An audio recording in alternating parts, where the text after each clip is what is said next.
এই কোরআন হাতে নিয়ে বলতেছি, আমার এই ভিডিওতে যে 3টি কপি লিংক করে ভিডিওটি 5 জনের কাছে শেয়ার করবে, আমি তাহার সকল ভিডিওতে গিয়ে পাঞ্জাবি পরে টুপি মাথায় দিয়ে আল্লাহর পবিত্র কোরআনকে সাক্ষী রেখে টিকটক ফেসবুকের সামান্য সস্তা ভিউ কামাই করতে তুই এই কোরআনকে সাক্ষী রেখে দিলি রে।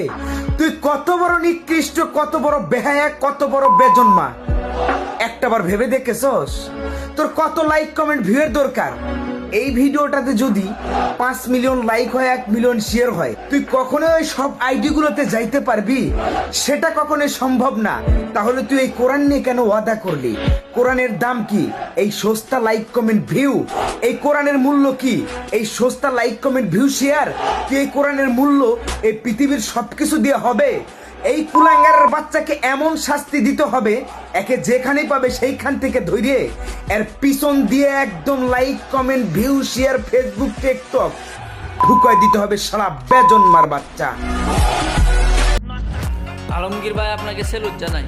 এদের মতো মানুষদেরকে একমাত্র আপনি সঠিক জবাব দিতে পারেন। আপনাকে অনেক ধন্যবাদ।